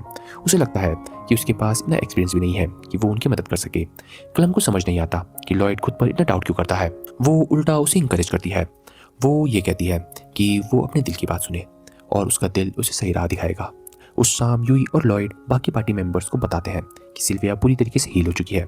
ये खबर सुनकर सब लोग खुश हो जाते हैं और लॉयड की तारीफें करते हैं। अब लेकिन कम ने ये साफ कह दिया है कि वो वापस नहीं आएगी, इसलिए पार्टी को अब फ्यूचर के बारे में भी सोचना पड़ेगा। लॉयड ने इतने कम वक्त में सबके साथ अच्छा बॉन्ड बना लिया था। अब उसे सब साफ नजर आ रहा था कि ये लोग सच में एक दूसरे की कितनी परवाह करते हैं। ये बिल्कुल हीरो पार्टी जैसे नहीं थे जिनका वो पहले हिस्सा हुआ करता था। थोड़ी नर्वसनेस के साथ लॉयड पूछता है कि क्या उन्हें अभी भी अपने लिए एक फाइट मैच चाहिए। असल में पूरी पार्टी अंदर ही अंदर इसी बात की उम्मीद कर रही होती है और लॉयड की खुद ज्वाइन करने की बात सुनकर वो सब बहुत खुश हो जाते हैं। इसलिए उसका ये ऑफर सुनकर सबके चेहरे में चमक आ जाती है। लॉयड का ऑफिशियली पार्टी में स्वागत किया जाता है। यूई उसे कहती है कि आज रात वो जितना चाहे उतना खा सकता है क्योंकि सारा बिल वही पे करेगी। सिटी में आने के बाद पहली बार किसी ने उसके लिए ऐसा किया था। ये सुनकर लॉयड की खुशी का ठिकाना नहीं रहता। वो तुरंत खाने पर टूट जाता है और एक के बाद एक प्लेट साफ करने लगता है। हर बाइट उसे कमाल की लग रही होती है, लेकिन बाकी लोग उसकी एक्साइटमेंट देखकर कंफ्यूज हो जाते हैं क्योंकि उनके हिसाब से ये तो बिल्कुल नॉर्मल सिटी फूड था। लॉयड हैरान रह जाता है क्योंकि वो ये सोचता है कि अगर इन लोगों को ये चीज़ नॉर्मल लग रही है तो बचपन में लॉयड ने जो जो खाया था वो सब सुनकर तो ये लोग कांप जाएंगे। क्यूरियोसिटी में सब उससे पूछते हैं कि आखिर वो पहले क्या खाया करता था। लॉयड बताता है कि उसका खाना ज़्यादातर जंगल में मिलने वाले मशरूम, हर्ब्स और शिकार किया गया जानवरों का मीट हुआ करता था। और सबसे बड़ी प्रॉब्लम ये थी कि उसकी मास्टर की कुकिंग स्किल बहुत ही ज़्यादा ख़राब थी। यूई हंसकर लॉयड से उसके मास्टर के बारे में पूछती है। आखिरकार जो इंसान लॉयड जैसे महान जादूगर को कुछ भी सिखा सकता है वो अपने आप ही कितना बड़ा जादूगर होगा। तभी यूके की टीम में से एक लड़की जिसका नाम सीलिया होता है पूछती है कि क्या लॉयड के मास्टर एक फाइट मेज है। लॉयड कहता है कि घर छोड़ने से पहले उसने कभी ये सवाल पूछा ही नहीं था, इसलिए उसे पक्का नहीं पता। हालांकि जितने बार भी उसने मर्लिन का एक्सप्लोजन क्रिएट करते हुए देखा है उसके हिसाब से वो ज़्यादातर कॉम्बैट ओरिएंटेड मेज थी। ये सुनकर सीलिया और भी ज़्यादा इंप्रेस हो जाती है। उसके लिए ये बात हैरानी करने वाली थी कि एक कॉम्बैट मेज ने लॉयड को इतनी एडवांस फाइट मैजिक कैसे सिखा दी। वो मजाक मजाक में कहती है कि अगर कभी मौका मिला तो वो भी लॉयड के मास्टर से ट्रेनिंग लेना चाहेगी, लेकिन लॉयड तुरंत इस आइडिया को रिजेक्ट कर देता है और कहता है कि उसके लिए बेहतर ये होगा कि वो कभी भी मर्लिन से ना मिले। आखिर लॉयड ने उसके अंडर जो टॉर्चर और ट्रेनिंग सही है वो बहुत ही ज़्यादा मुश्किल है और वो अपने सबसे बड़े दुश्मन को भी ये नहीं देना चाहता। हालांकि इसका मतलब ये नहीं था कि वो मर्लिन से नफरत करता है, चाहे वो कितनी भी स्ट्रिक्ट थी, लेकिन उसने हमेशा उसका ख्याल रखा और अपने एक्शन से दिखाया कि वो सच में कितनी पावरफुल है। सेलिब्रेशन खत्म होने के बाद यूई को याद आता है कि उसका मिशन अभी भी बाकी है और उसकी प्लानिंग भी, लेकिन उसे पहले लॉयड को क्वेस्ट की पूरी डिटेल समझाना जरूरी था। यूई क्वेस्ट नोटिस दिखाती है और टैगस समझाता है कि मिशंस उन मॉन्स्टर को रोकना है जो आसपास के फार्म्स को तबाह कर रहे हैं। लोकल लोग अपनी तरफ से पूरी कोशिश कर चुके हैं, लेकिन वो मॉन्स्टर का सामना नहीं कर पा रहे हैं। सबसे अजीब बात तो यह है कि उस ग्रुप में कई अलग अलग स्पीसीज के मॉन्स्टर एक साथ मिलकर काम कर रहे थे, जो आमतौर पर कभी भी नहीं होता है। सिचुएशन इतनी अनयूजुअल थी कि कुछ भी हो सकता था, लेकिन यूई का मानना था कि एडवेंचर्स होने के नाते लोगों की रक्षा करना उनका फर्ज है। लॉयड भी उसकी इस बात पर सहमत होता है। स्ट्रेटजी की बात करें तो यूई और टैगस डायरेक्टली किसी बड़ी मॉन्स्टर के होड़ से नहीं लड़ सकते, इसलिए वो सीलिया के मैजिक पर डिपेंड करते हैं, लेकिन वाइड एरिया मैजिक कास्ट करने के लिए बहुत ज़्यादा माना की ज़रूरत होती है और इसी वजह से सीलिया को चिंता थी कि अगर मॉन्स्टर की संख्या और ज़्यादा हुई तो शायद वो सबको एक साथ ख़त्म भी ना कर पाए। तब यूई लॉयड से पूछती है कि क्या उसको कोई ऑफेंसिव स्पेल भी आता है। लॉयड उसे कहता है कि हाँ, उसे कुछ ऑफेंसिव स्पेल जरूर आते हैं, लेकिन उसे नहीं लगता कि एक फाइट मेज होने के नाते वो सीलिया जितनी कॉम्बैट मेज का मुकाबला कर सकता है। पर चाहे जो भी हो, बेटर प्लान बनाना जरूरी था। टैगस प्रपोज करता है कि वो और यूई फ्रंट लाइन को संभालेंगे और और मॉन्स्टर का ध्यान अपनी तरफ खींचेंगे। जब सारे मॉन्स्टर उन पर फोकस करने लगेंगे तब वो उन्हें एक जगह इकट्ठा करेंगे और तब सीलिया अपने फिनिशिंग अटैक यूज़ करेगी। उनके एक और मेंबर क्रॉस का काम होगा सीलिया को प्रोटेक्ट करना जब तक वो अपना स्पेल प्रिपेयर कर रही है, और लॉयड पूरी बैटल के दौरान हीलिंग और सपोर्ट मैजिक हैंडल करेगा। जिसे सुनकर सीलिया लॉयड का सपोर्ट पाकर बहुत ज़्यादा एक्साइटेड होती है क्योंकि वो उसकी एनहांसमेंट स्किल देख चुकी है। लेकिन लॉयड अभी भी समझ नहीं पा रहा था कि सब लोग उसे इतना हाई रिगार्ड में क्यों देख रहे हैं। जिससे हमें ये दिखता है कि पहले तो यूई को लगा था कि शायद वो बस हम्बल बन रहा है, लेकिन अब उसे समझ आ गया है कि लॉयड वाकई अपनी असली स्ट्रेंथ को नहीं पहचानता है। वो उसे इंकरेज करते हुए ये कहती है कि उसे खुद पर थोड़ा भरोसा करना चाहिए। लॉयड जवाब देता है कि उसे हीरो पार्टी से इसलिए निकाला गया था क्योंकि वो वीक था, इसलिए वो इतना स्ट्रांग नहीं हो सकता जितना वो लोग सोच रहे हैं। ये बातें सुनकर सब लोग और ज़्यादा हैरान हो जाते हैं। उनके लिए ये समझना मुश्किल था कि कौन इतना बेवकूफ़ होगा जो लॉयड जैसे इंसान को यूजलेस समझकर पार्टी से निकाल दे। उन्हें उसकी एबिलिटी पर पूरा भरोसा था। लॉयड ये सुनकर खुश हो जाता है। स्ट्रेटेजी मीटिंग खत्म होने के बाद सब लोग बाहर निकलते हैं और डिसाइड करते हैं कि मिशन के लिए अगली सुबह दोबारा मिलेंगे। और जब सब अपने कमरे की तरफ जा रहे होते हैं तब टेगस नोटिस करता है कि लॉयड उल्टी डायरेक्शन में जा रहा है। वो उसके पास आकर पूछता है कि वो कहाँ जा रहा है। लॉयड सच बताता है कि उसके पास रहने के लिए कोई जगह नहीं है और उसके पास ना ही पैसे हैं। ये सुनकर हमें ये दिखता है कि टैगस अपने नए पार्टी मेंबर को बाहर नहीं सोने देना चाहता, इसलिए वो उसे कॉइन्स की एक पाउच देता है। लॉयड पहले मना करता है क्योंकि वो फ्री में पैसे नहीं लेना चाहता था, लेकिन टैगस समझाता है कि ये गिफ्ट नहीं, बस एक टेम्परेरी लोन है। मिशन का रिवॉर्ड मिलने के बाद वो आराम से ये पैसे वापस कर सकता है। लॉयड दिल से उसका शुक्रिया अदा करता है और वो उससे वादा करता है कि वो ये एहसान ज़रूर चुकाएगा, और टैगस भी इस चीज़ से खुश होता है। और ऐसे ही करते कुछ देर बाद उसी रात हमें ये दिखता है कि लॉयड काफ़ी समय बाद एक प्रॉपर बेड पर सोता है, और सोने से पहले वो यही सोचता है कि उसकी ये नई टीम कितनी अच्छी है और काइंड हार्टेड है। अगली सुबह लॉयड और पूरी पार्टी यूई के घर के बाहर मिशन के लिए रेडी खड़े होते हैं। जब यूई घर से बाहर निकलती है तो वह हैरान हो जाती है। वो ये देखती है कि किसी के हाथ पर कुछ भी नहीं होता, मतलब कुछ भी सामान नहीं होता, और ऐसे डेंजरस मिशन के लिए काफ़ी सामान लेना बहुत ज़रूरी होता है। तब बाकी लोग बताते हैं कि लॉयड ने अपने स्टोरेज मैजिक की मदद से उनका सारा लगेज स्टोर कर लिया है, जिससे उन्हें भारी बैग्स उठाकर चलने की ज़रूरत नहीं पड़ेगी। लॉयड यूई से कहता है कि अगर वो चाहे तो वो उसका बैग भी स्टोर कर सकता है। जैसे ही वो उसका बैग स्टोरेज मैजिक में यूज़ करता है, यूई उसका बहुत शुक्रिया अदा करती है और कहती है कि सफ़र के दौरान लगेज उठाना हमेशा कितना बड़ा हेडेक होता है। तब लॉयड कैजुअली कह देता है कि अगर सब लोग चाहे तो वो उन्हें स्टोरेज मैजिक भी सिखा सकता है, क्योंकि उसके हिसाब से ये इतनी मुश्किल चीज़ नहीं थी। ये सुनकर सब लोग हैरान रह जाते हैं। उन्हें तो पता ही नहीं था कि उन जैसे नॉर्मल एडवेंचर्स भी इतनी यूज़फुल स्किल सीख सकते हैं। लॉयड समझाता है कि कैसे हर इंसान के अंदर थोड़ा बहुत माना होता है, इसलिए देखा जाए तो वो लोग भी स्टोरेज मैजिक यूज़ कर सकते हैं। हाँ, उसकी कैपेसिटी बढ़ाने के लिए उन्हें बहुत प्रैक्टिस करनी होगी, पर ये स्किल उनकी बहुत काम की साबित हो सकती है। और हमें ये दिखता है कि लॉयड की ये बातें सुनकर सब लोग एक्साइटमेंट से भर जाते हैं और तुरंत लॉयड से रिक्वेस्ट करते हैं कि वो उन्हें भी ये मैजिक सिखाए। लॉयड भी खुशी खुशी मान जाता है। कुछ देर बाद सब अपने सफर के लिए निकल पड़ते हैं। खुले मैदानों से गुजरते हुए आखिरकार वो डीमन नेशन के बॉर्डर तक पहुंच जाते हैं। फिलहाल डीमन शांत बैठे हुए थे, इसलिए एरिया काफी पीसफुल लग रहा था, लेकिन कोई नहीं जानता था कि वो दोबारा कॉन्टिनेंट पर कब अटैक करने का फैसला कर ले। इसी वक्त जंगल की गहराइयों में एक काला क्लोक पहना हुआ एक मिस्टीरियस शख्स एक खतरनाक रिचुअल परफॉर्म कर रहा था। ऐसा रिचुअल जो बहुत ही जल्द बहुत ही बड़ी मुसीबत लाने वाला था। उधर लॉयड और उसकी पार्टी एक्सपेक्टेड टाइम से पहले ही अपने चेक पॉइंट पर पहुंच गई थी, इसलिए वो नदी के किनारे कैंप लगाने का फैसला करते हैं। लॉयड अपने स्टोरेज मैजिक से कैंपिंग के सारे सामान निकालता है और फिर सबसे मिलकर टेंट्स लगाने और शाम के लिए फायर पिट तैयार करने लगता है।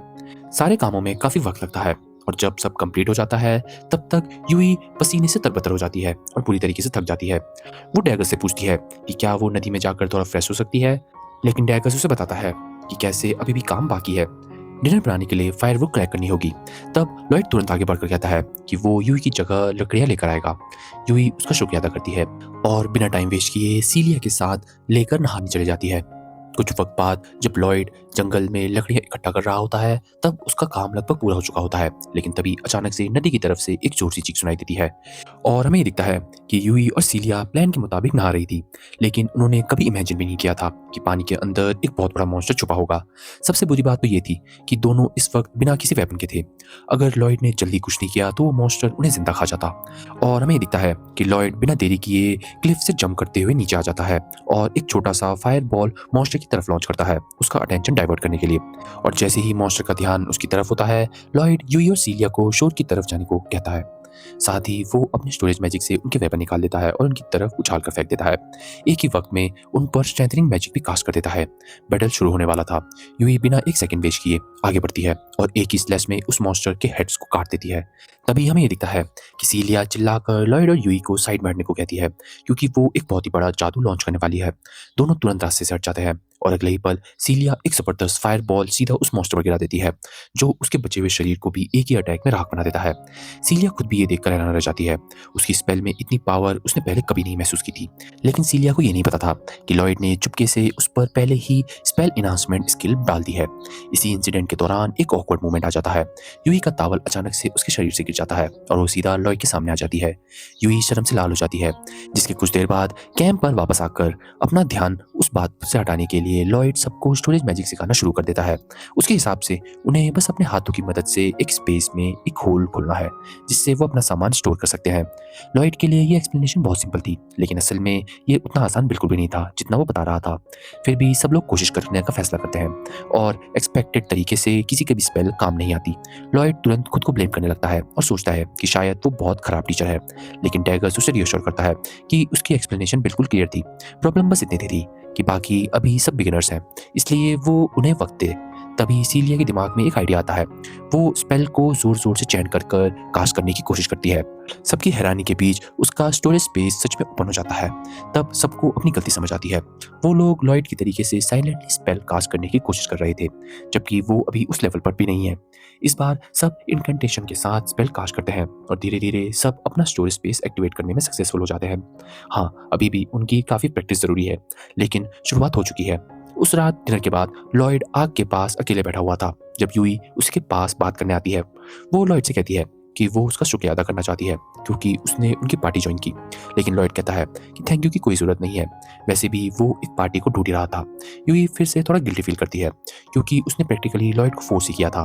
लॉयड मुस्कुराकर कहता है कि वो समझता है, यूई सिर्फ क्वेस्ट कंप्लीट करने के लिए डेस्परेट थी। क्यूरियोसिटी में लॉयड पूछता है कि वो इस मिशन को लेकर इतना सीरियस क्यों है, जबकि उसका उस एरिया से कोई पर्सनल कनेक्शन भी नहीं है। यूई कुछ पल के लिए तो चुप होती है, फिर अपने पास शेयर करती है। जब वो छोटी सी बच्ची थी तब मॉन्स्टर्स ने उसके पूरे गांव को बर्बाद कर दिया था। उस इंसिडेंट में सिर्फ वही बच पाई थी। तब से लेकर आज तक उस ट्रॉमा से उसका पीछा नहीं छूटा है। इसी वजह से वो कभी नहीं चाहती कि किसी और के विलेज के साथ भी वो ट्रेजेडी रिपीट हो। तभी अचानक लॉयड को जंगल की तरफ से कुछ आवाज़ें सुनाई देती है। वो तुरंत यूई से कहता है कि बाकी सबको जगाओ, उन्हें अभी जल्दी से जल्दी निकलना होगा। और कुछ ही पल बाद जंगल के अंदर से एक जाइंट स्पाइडर का पूरा झुंड बाहर निकलता है। शुरुआत में पार्टी चुपचाप रहती है ताकि फाइट अवॉइड कर सके, लेकिन बदकिस्मती से यूई थोड़ा आवाज़ निकाल देती है, जिसकी आवाज़ सुनकर सारे स्पाइडर्स का अटेंशन उनकी तरफ चला जाता है। अब लड़ाई अनअवॉइडेबल थी। सब तुरंत अपने वेपन्स निकाल लेते हैं, लेकिन एक स्पाइडर अचानक से सीलिया के वॉन्ड को छीनकर उसे दूर फेंक देता है। इसी वजह से सीलिया अटैक मैजिक कास्ट नहीं कर पाती। सिचुएशन तेजी से खराब हो रही थी। तब लॉयड आगे बढ़ता है और कहता है उसके पास एक प्लान है। सबसे पहले वो इनहेंसमेंट मैजिक से पूरी पार्टी के स्टैट्स बढ़ा देता है और यूई को स्पाइडर का ध्यान भटकाने के लिए भेजता है। फिर वो क्रॉस को ट्री के पास छोड़कर ये कहता है कि वो सीलिया का स्टाफ वापस लेकर आए। जैसे ही वो स्टाफ वापस लेकर आता है, लॉयड सीलिया और क्रॉस को एक कंबाइंड अटैक करने को कहता है। दोनों मिलकर अटैक लॉन्च करते हैं और स्पाइडर्स का सफाया कर देते हैं। सबके सेफ रहने पर लॉयड को सुकून मिलता है, लेकिन साथ ही उसे ये भी लगता है कि शायद उसने ज़्यादा अथॉरिटी दिखा दी है, इसलिए वो सबसे माफ़ी मांगता है क्योंकि वो पार्टी लीडर नहीं था। लेकिन बाकी सबको इस बात से कोई प्रॉब्लम नहीं होती। उनके लिए लॉयड का एक्सपीरियंस बहुत ही वैल्यूबल था। सच तो ये है कि उसके दिए गए हुए कमांड्स अभी उनकी जान बचा पाए हैं, और अगर आगे जाकर भी फ्यूचर में कभी ऐसी मुश्किल आई तो वो बिना हिचकिचाहट के उसकी बात मानेंगे। अगली सुबह सब अपना कैंप संभालते हैं। सारा सामान स्टोरेज में रखने के बाद वो दोबारा सफर शुरू कर देते हैं, लेकिन लॉयड का ध्यान कहीं और ही था। उसके मन में एक और सवाल आ रहा था, क्योंकि कल रात स्पाइडर अटैक्स वाकई रैंडम था या फिर इस जंगल में कुछ ना कुछ तो चल रहा है। अगले दिन लॉयड अपनी मर्जी से दोबारा नाइट वॉच लेने का फैसला करता है। वो किसी भी इमरजेंसी के लिए रेडी होना चाहता है, लेकिन बाकी पार्टी मेंबर्स उसकी हेल्थ को लेकर परेशान होने लगते हैं। वो सजेस्ट करते हैं कि पहले की तरह सब लोग शिफ्ट में गार्ड ड्यूटी करेंगे, लेकिन लॉयड मना कर देता है। उसके हिसाब से सब कुछ ठीक है, उसे रात भर जागने की आदत बन चुकी है और उसके मन में अब भी यही था कि उसकी एबिलिटीज खासी इंप्रेसिव नहीं है, इसलिए टीम के काम आने के लिए ये उसका एकमात्र तरीका है। ये बात पूरी तरीके से गलत थी और पार्टी का हर मेंबर ये जानता था। इतने समय बीतने के बाद लॉयड अभी भी ये समझ नहीं पाया कि वो कितना टैलेंटेड है। आखिरकार सीलिया यूई से कहती है कि फिलहाल इस टॉपिक को छोड़ दो और सबको आराम करने दो। हालांकि वो लॉयड को वार्निंग भी देती है कि वो खुद और ज़्यादा पुश करे। अगली सुबह उनका सफर वापस शुरू होता है। यूई लॉयड की लो सेल्फ कॉन्फिडेंस को लेकर ज्यादा कंसर्न फील करने लगती है। कुछ दूर लॉयड को चुपचाप स्पेल कास्ट करते हुए देखकर वो उसके पास जाती है। लॉयड कैजुअली बताता है कि वो बस एक बेसिक सर्च स्पेल यूज कर रहा है ताकि आसपास के मॉन्स्टर को उसका पता चल पाए, लेकिन असल में वो स्पेल कुछ भी बेसिक नहीं थी। सर्च मैजिक तो इतना रेयर था कि यूई ने आज तक किसी और को उसे यूज करते हुए भी नहीं देखा। लॉयड के लिए ये सब नॉर्मल था। वो कहता है कि उसकी सर्च रेंज भी उतनी बड़ी नहीं है, फिर भी सेफ्टी के लिए पूरे ट्रिप में इसे रेगुलरली यूज करना चाहिए। यूं ही मान लेती है कि इस सफर को सेफ लेने के लिए लॉयड की यही स्किल काम आएगी, लेकिन उसे चिंता भी होती है कि इतनी एडवांस मैजिक को बार बार यूज करने से लॉयड पर ज्यादा प्रेशर ना आ जाए। वो ऑफर करती है कि अगर लॉयड को किसी भी चीज की जरूरत है तो वो मदद करेगी, लेकिन लॉयड फिर भी वही जवाब देता है कि उसे किसी की हेल्प नहीं चाहिए और वो सब कुछ खुद हैंडल कर लेगा। उस रात जब लॉयड फिर से नाइट वॉच कर रहा होता है, तब टेंट के अंदर यूई और सीलिया उसके बारे में बात करने लगते हैं और यूई ये सोचती है कि कहीं लॉयड को उन पर कुछ ना कुछ डाउट तो नहीं है। लॉयड बहुत स्किल है, लेकिन अब तक किसी टीममेट पर डिपेंड करने की कोशिश भी नहीं कर रहा है, जबकि एक पार्टी का मतलब है सब साथ में मिलकर काम करें। सीलिया इतनी वरीड नहीं थी। उसके हिसाब से नए टीममेट को एक दूसरे के साथ कंफर्टेबल होने में वक्त लगता है। वो याद दिलाती है कि जब उनकी पार्टी बनी थी तब वो और यूई भी बहुत ज्यादा बात नहीं करते थे, लेकिन धीरे धीरे सब बदल गया। लॉयड का केस थोड़ा अलग जरूर था। किसी वजह से उसके दिमाग में ये बात बैठ गई थी कि वो वीक है। इसी वजह से हर वक्त वो सबको प्रूव करना चाहता था कि वो बहुत ज़्यादा टैलेंटेड बन सकता है और उनकी मदद कर सकता है, और उसके लिए ज़रूरी है कि वो टीम का काम आए, ना कि टीम उसके। सीलिया को ये यकीन था कि एक ना एक दिन लॉयड उनके सामने अपने दिल की बात जरूर खोल देगा। उधर टेंट के बाहर लॉयड अब भी गार्ड ड्यूटी कर रहा था। जब टैगस उसके पास आता है, वो लॉयड से एक छोटी सी मदद मांगता है। लॉयड तुरंत तैयार हो जाता है, लेकिन साथ ही कहता है कि उसे अपनी पोस्ट छोड़कर जाना ठीक नहीं लग रहा। तब अचानक से उनकी बातों के सामने क्रॉस आता है और कहता है कि वो अभी गार्ड करेगा जब तक लॉयड वापस नहीं आता। वो वॉच संभाल लेगा। इस एश्योरेंस के बाद लॉयड डैगर्स के साथ चल पड़ता है। दोनों जंगल से थोड़ा अंदर जाते हैं, जहां डैगर्स एक प्रॉपर अलार्म सिस्टम लगाना शुरू कर देता है। लॉयड क्यूरियस होकर पूछता है कि ये सब किसके लिए है। डैगर्स समझाता है कि अगर कोई मॉन्स्टर कैंप के आसपास आता है तो इससे तुरंत आवाज आ जाएगी। इस तरीके से लॉयड को पूरी रात जागकर गार्ड ड्यूटी करने की जरूरत नहीं पड़ेगी। लॉयड तुरंत प्रोटेस्ट करना शुरू करता है और कहता है कि अगर वो सो गया तो सर्च मैजिक यूज नहीं कर पाएगा। इस पर डैगर्स उसे पूछता है कि क्या लॉयड को उस पर इतना भी ट्रस्ट नहीं है। लॉयड जल्दी से मना करता है। वो कहता है कि बात ट्रस्ट की नहीं है, लेकिन डैगर्स उसे याद दिलाता है कि वो हमेशा सब कुछ अकेले करने की कोशिश करता है। ना किसी को स्काउटिंग करने देता है, ना किसी को गार्ड ड्यूटी लेने देता है, और ना ही किसी की मदद लेता है।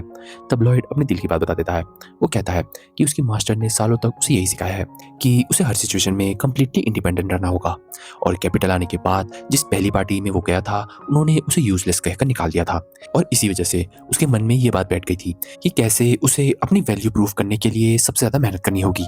लेकिन डैगर्स की नजरिया बिल्कुल अलग था। उसके लिए लॉयड कभी भी बर्डन नहीं था, और अगर कभी भी होता भी तो उससे उसे कोई फर्क नहीं पड़ता। टीम बनाने का मकसद एक दूसरे को सपोर्ट करना होता है। ये बात सुनकर लॉयड की आंखें खुल जाती हैं। सच कहे तो उसने कभी नहीं सोचा था कि वो भी दूसरों पर डिपेंड कर सकता है। डैगर्स खुद सोचने लगता है कि आखिर लॉयड के साथ ऐसा क्या हुआ होगा जिसने उसके दिमाग में इतना हार्श सोच भर दी। फिर वो कहता है कि फिलहाल इन सब बातों को छोड़ो और थोड़ा आराम करो। दोनों वापस कैंप लौट आते हैं। क्रॉस वॉच संभालता है और लॉयड और डैगर्स टेंट में जाकर आराम करने लगते हैं।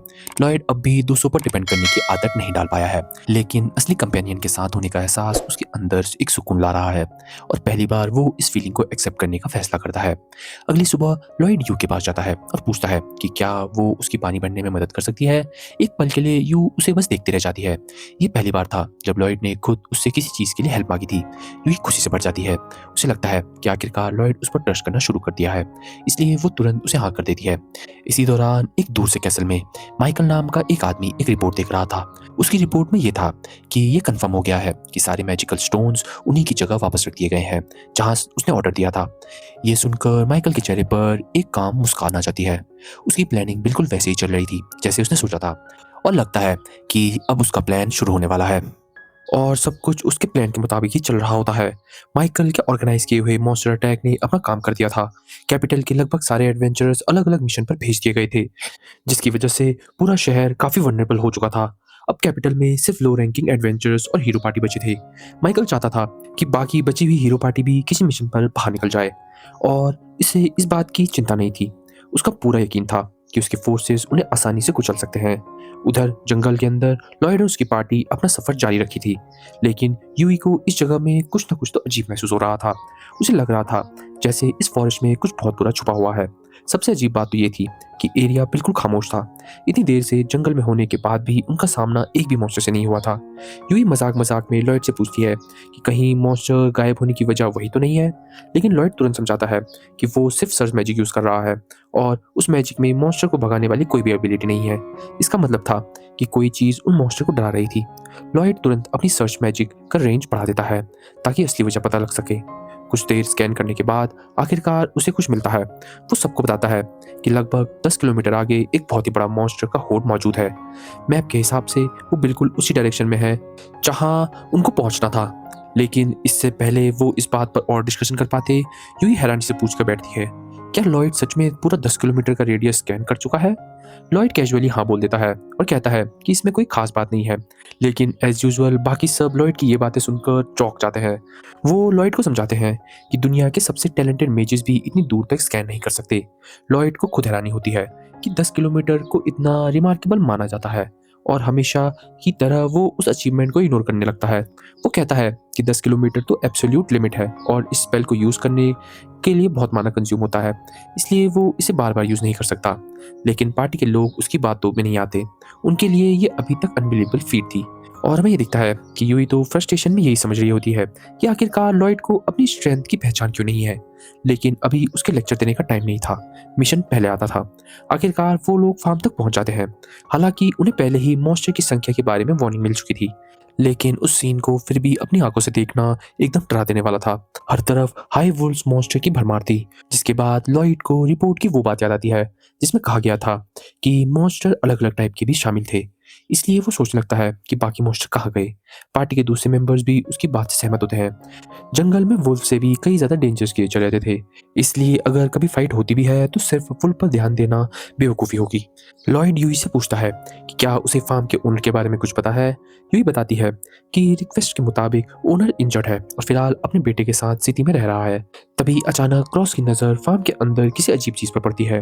वो सबको उस तरफ देखने के लिए कहता है, लेकिन बाकी लोग इतनी दूर क्लियरली देख नहीं पाते।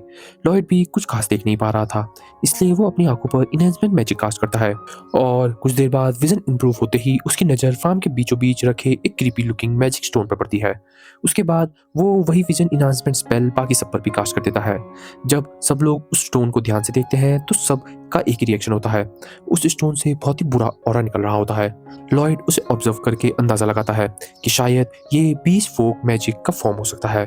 उसकी मास्टर ने बताया था कि 20 फोक के मैजिक स्टोन मॉन्स्टर्स को कंट्रोल कर सकते हैं। इसका मतलब था कि कोई जानबूझकर स्टोन्स को यूज कर रहा है मॉन्स्टर को यहाँ खींचने के लिए। अपने डाउट को कंफर्म करने के लिए लॉयड दोबारा सर्च मैजिक एक्टिवेट करता है और जैसे उसका डर था वैसा ही होता है। उसे एक और जाइगेंटिक मॉन्स्टर का हॉर्ड उनकी तरफ आते हुए महसूस होता है। लॉयड को समझ नहीं आ रहा होता कि इन सब के पीछे मोटिव क्या होगा। अगर किसी का मकसद उनकी पार्टी को ख़त्म करना होता तो उसके लिए इतना कॉम्प्लिकेटेड प्लान बनाने की ज़रूरत नहीं होती। वो अभी भी इस बात पर सोच रहा था कि क्रॉस उसे रियलिटी में वापस खींच लेता है। वो याद दिलाता है कि दूसरा हॉर्ड उनकी तरफ आ रहा है और उन्हें तुरंत पीछे हटना चाहिए, लेकिन यूई इस बात का विरोध करती है। उसके हिसाब से अगर वो पीछे हटे तो फार्म पूरी तरीके से बर्बाद हो जाएगा। क्रॉस जवाब देता है कि कैसे हज़ारों मॉन्स्टर्स का सामना करना उनकी बस की बात नहीं है, लेकिन डैगर्स एक और प्रॉब्लम सामने रखता है। अगर वो भागने की कोशिश भी करते हैं तो बहुत मुमकिन है कि मॉन्स्टर्स उनका पीछा करते हुए सीधा टाउन तक पहुंच जाए और सब लोग कंफ्यूज हो जाते हैं कि अब उन्हें क्या करना चाहिए। तब लॉयड आगे बढ़ता है और कहता है कि उन्हें फाइट करनी होगी और उसके पास एक प्लान भी है। सबसे पहले वो कहता है कि उन्हें उस मैजिक स्टोन को डिस्ट्रॉय करना होगा। फिर वो क्रॉस से पूछता है कि क्या वो इतनी दूर से उस स्टोन को हिट कर सकता है। क्रॉस अपनी एक्यूरेसी पर पूरा भरोसा रखता था, लेकिन इतनी डिस्टेंस से भी उसे डाउट हो रहा था कि क्या सच में उसका एरो कोई प्रॉब्लम तो क्रिएट नहीं कर देगा, क्योंकि उसके पास इतनी पावर भी नहीं है। लॉयड उसे रियश्योर करता है। वो कहता है कि अगर प्रॉब्लम पावर की है तो उसकी इनहांसमेंट मैजिक उसकी इस कमी को पूरा कर देगी। क्रॉस फिर एम सेट करता है। जैसे ही वो एरो छोड़ने वाला होता है, लॉयड एक साथ 3 अलग अलग इनहांसमेंट स्पेल कास्ट कर देता है, एक क्रॉस पर, एक उसके बो और एक उसके एरो पर, और इसी तरीके से उसका अटैक मैक्सिमम लेवल तक पहुंच जाता है। अगले ही पल एरो हवा को चीरता हुआ सीधा जाकर मैजिक स्टोन को एक ही हिट में चूर चूर कर देता है। क्रॉस खुद भी यकीन नहीं कर पाता कि उसका शॉट इतना परफेक्ट था। वो तुरंत लॉयड से पूछता है कि क्या उसने ये कैसे किया। लॉयड कैजुअली बताता है कि कैसे उसने 3 अलग टारगेट को एक साथ इनहेंस कर कर उसके अटैक की फोर्स बढ़ा दी। ये सुनकर क्रॉस का मुंह तो खुला का खुला रह जाता है। एक ही वक्त में 3 अलग चीज़ों को इनहेंस करना कोई नॉर्मल बात नहीं थी, लेकिन लॉयड हमेशा की तरह इस बात को इग्नोर कर देता है जैसे ये कोई छोटी सी ट्रिक हो। अब जब मैजिक स्टोन डिस्ट्रॉय हो चुका था, मॉन्स्टर एक दूसरे पर ही टूट पड़ते हैं। माइंड कंट्रोल खत्म होते ही उनकी कोऑर्डिनेशन भी खत्म हो जाती है। लॉयड के हिसाब से चाहे वो एक दूसरे को पूरी तरीके से भी ना मार पाए, फिर भी उनके नंबर्स काफी कम हो जाएंगे। लेकिन दूसरे ग्रुप के साथ ऐसा नहीं हुआ। लॉयड को उम्मीद थी कि क्रिस्टल टूटने के बाद वो रिट्रीट कर लेंगे, लेकिन वो सीधा उनकी तरफ ही चार्ज करते रहते हैं। सब लोग तुरंत बैटल पोजीशन लेते हैं। जैसे जैसे मॉन्स्टर की वेव करीब आती है, हर किसी के नर्व्स पर प्रेशर बढ़ने लगता है। इतने बड़े मॉन्स्टर के होठ को देखकर वो डरने लगते हैं। लॉयड सबको कहता है कि सभी मॉन्स्टर को और पास आने दो, जिससे वो लोग थोड़ा डरते तो हैं, पर लॉयड की बात मानते हैं। और जब मॉन्स्टर लगभग सीलिया के पास पहुंचने वाला होता है, तब लॉयड सिग्नल देता है। सीलिया तुरंत अपना फायर स्टॉर्म स्पेल अनलीश कर देती है, और जो होता है उसे देखकर वो खुद शॉक हो जाती है। फ्लेम्स एक ही पल में मॉन्स्टर को राख बना देते हैं।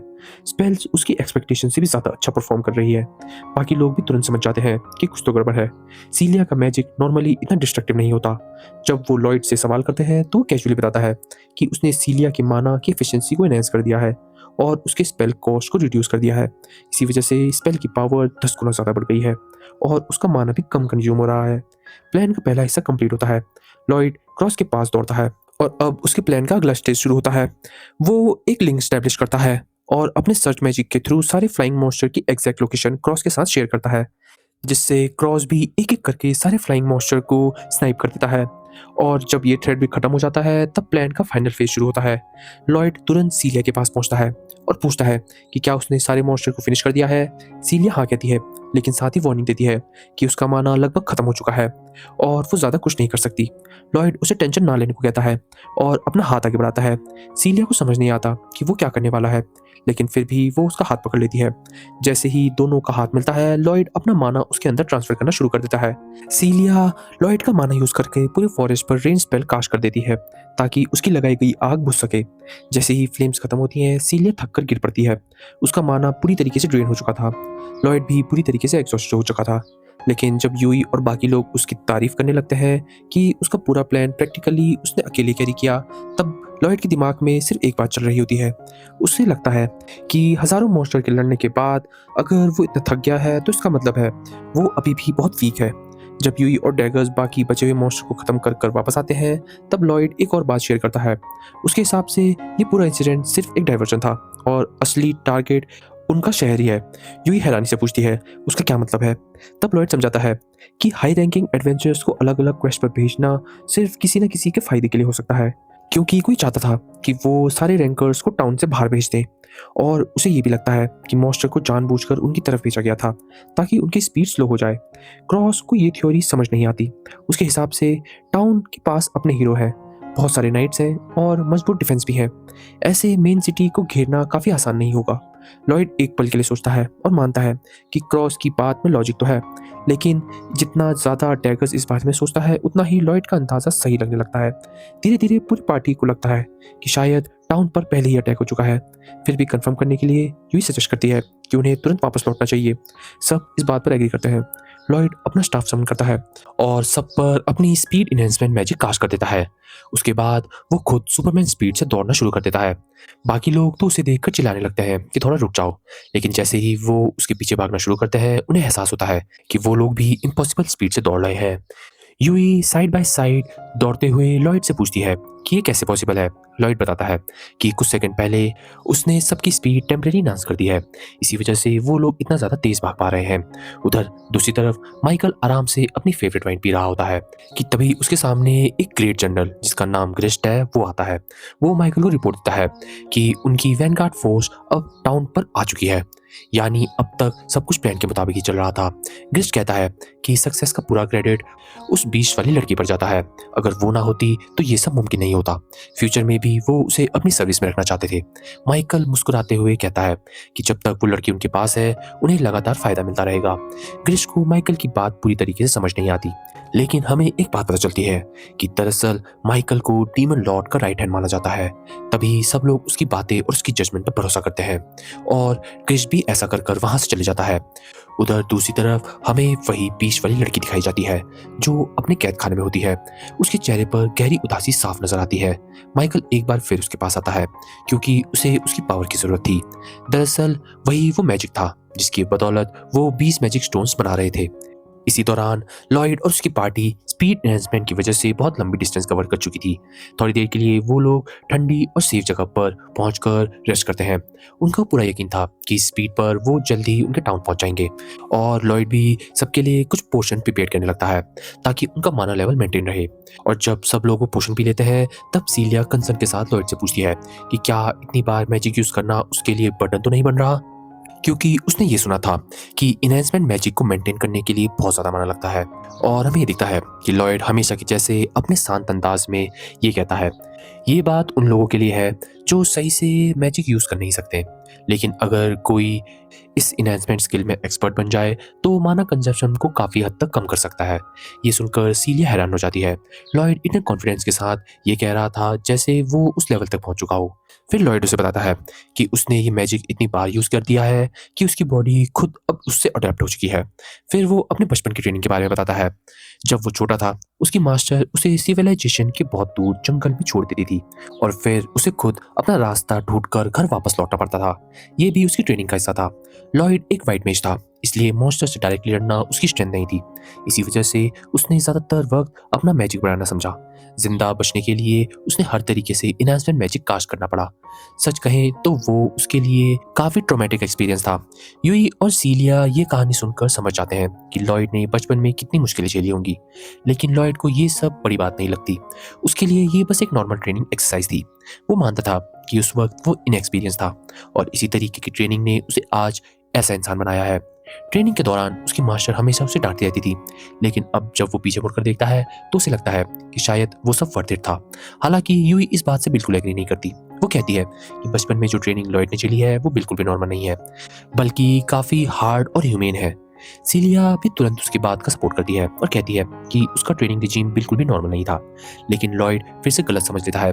उसे लगता है कि शायद यूई और सीलिया कह रहे हैं कि उसकी ट्रेनिंग स्टैंडर्ड के हिसाब से नहीं थी।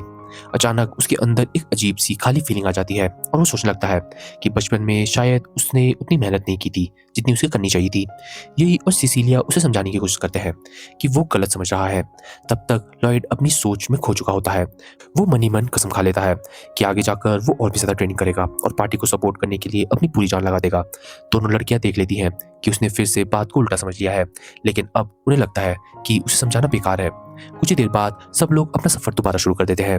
निकलने से पहले लॉयड अपने स्टाफ उठाता है और सर्च मैजिक कास्ट कर कर आसपास का एरिया को स्कैन करता है। उसे कोई एनिमी नजर नहीं आता, इसलिए पार्टी बिना किसी रुकावट के आगे बढ़ती है। रास्ते भर सब लोग लॉयड की स्पीड एनहांसमेंट मैजिक की तारीफ करते रहते हैं।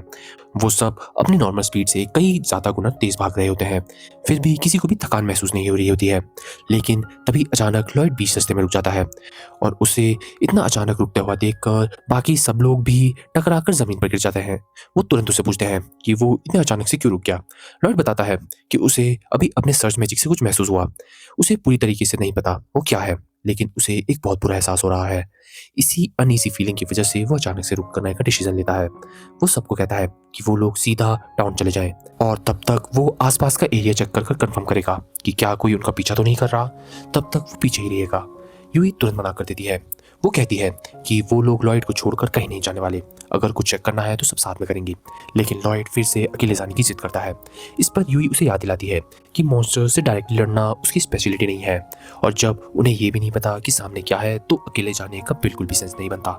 लॉयड समझ जाता है कि यूई अपना डिसीजन बदलने वाली नहीं है, इसलिए आखिरकार वो मान जाता है और सबको अपने साथ लेकर जाता है।